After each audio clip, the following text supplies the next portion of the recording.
Pengen sharing, berbagi sedikit pengalaman sama kalian semuanya. Ini pertama kalinya gue menginvestasikan tabungan gue di satu perusahaan yang namanya MCAS. Jadi MCAS ini adalah perusahaan yang bergerak di bidang IT. Kalau kalian pengen lihat di Bursa Efek Jakarta, itu MCAS. Nah, uang yang gue taruh kurang lebih selama baru 2-3 minggu ini sudah naik 20% menuju 30%. Gila, gokil banget guys. Ini sih gue hanya sekedar sharing aja sama kalian semuanya. Gue ini baru pertama kalinya beradaptasi, apalagi dengan keadaan yang seperti ini. Kita harus benar-benar bisa fight apapun kita pelajari dengan perkembangan IT dan teknologi. Oke guys, jadi buat kalian semuanya, coba deh kalian telusuri MCAS, ikutan kayak gue guys. MCAS, lihat di BEJ. Mantap guys, mantap. Halo teman-teman semuanya, terutama para musisi, penyanyi, millennials, pengusaha muda yang mungkin bisnisnya sedang slowing down, atau juga para atlet. Kita harus menyadari bahwa tidak selamanya penghasilan kita sama atau meningkat di masa depan seperti ketika kita berada di usia keemasan karir kita. Nah, kalau saya harus pandai-pandai berinvestasi. Salah satu instrumen yang saya sukain itu adalah berinvestasi di pasar saham. Nah, di masa pandemi ini ada satu saham yang luar biasa menarik dari PT MCAS Integrasi, MCASH, kode sahamnya MCAS ya, di Bursa Efek Jakarta. Kalian bisa cek. Ini dalam berapa bulan ini signifikan banget peningkatannya. Ini bukan endorse, ini bukan apapun, saya cuma pengen berbagi teman-teman agar memiliki kesadaran berinvestasi dengan instrumen yang tepat. Oke? Selamat belajar tentang investasi. Kita harus belajar mempersiapkan masa depan kita.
Bismillahirrahmanirrahim. Assalamualaikum warahmatullahi wabarakatuh.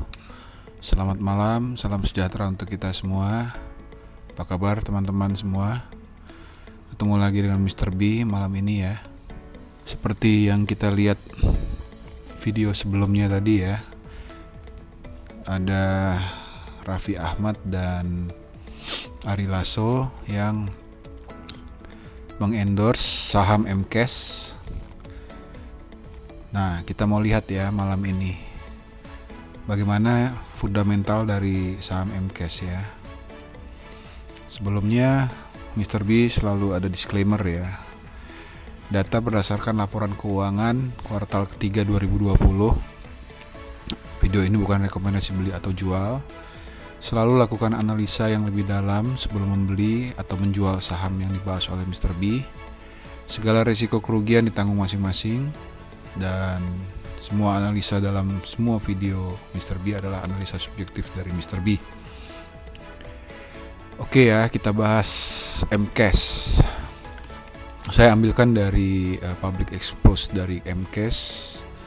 Kita lihat di sini MCAS mempunyai 15 anak perusahaan ya. Dan saya lihat ini kemungkinan semuanya ini hampir di bidang digital atau IT ya. Sini ada Smiling Tour, terus kemudian ada 99 ya, Redbean, Digiresto, Digital Kiosk and Locker dan lain sebagainya ya. Oke. Kita bahas laporan keuangan dari MCAS dulu ya, 30 September 2020. Kita langsung loncat ke bagian ekuitas dari neracanya MCAS. saya mau tunjukkan ke teman-teman bahwa kalau kita lihat ya, total ekuitas dari MCAS itu ada 1,3 triliun. Total ekuitas yang dapat diatribusikan kepada pemilik entitas induk hanya 385 miliar. Artinya hanya 30% dari total ekuitas MCAS itu yang betul-betul milik entitas induk ya. Yang lainnya itu kepentingan non pengendali, hampir 70%-nya. Kepentingan non pengendali itu adalah, kalau kita lihat tadi ya, MCAS ada memiliki 15 anak perusahaan. Tentunya kan bukan MCAS sendiri di situ ya, ada pemilik yang lain. Nah, saham-saham yang lain itulah yang disebutkan di sini sebagai kepentingan non pengendali. Kalau kita ke laba rugi ya, kita lihat di sini pendapatan atau revenue-nya dari MCAS ada 8,68 triliun. Nah, cuman masalahnya di sini ya, beban pokok pendapatannya itu besar sekali, 8,5 triliun. Sehingga laba kotornya hanya 175 miliar. Coba teman-teman bayangkan ya, dari revenue yang hampir 8,7 triliun, laba kotornya cuma 175 miliar. Which is cuma 2% ya dari revenue-nya. 98%-nya semua beban pokok pendapatan. Dan ingat ya teman-teman, ini baru laba kotor, belum dikurangi dengan beban-beban yang lain. Oke ya, tadi laba kotornya 175 miliar. Nah, ini laba netnya cuma 61,6 miliar.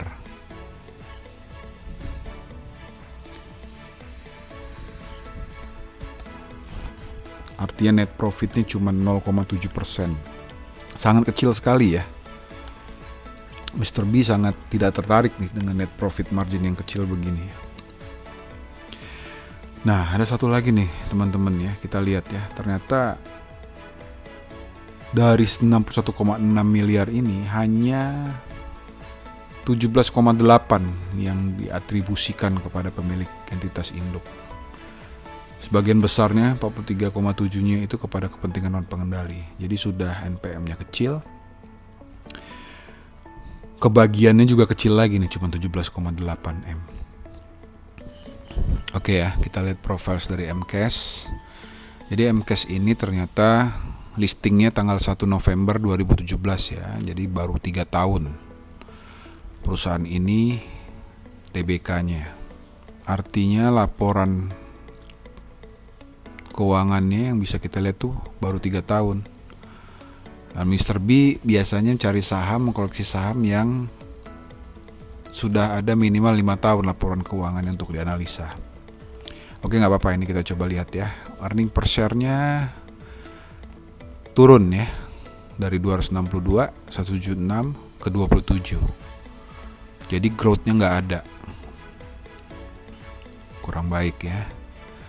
Kemudian market cap-nya cuma 3,96 T.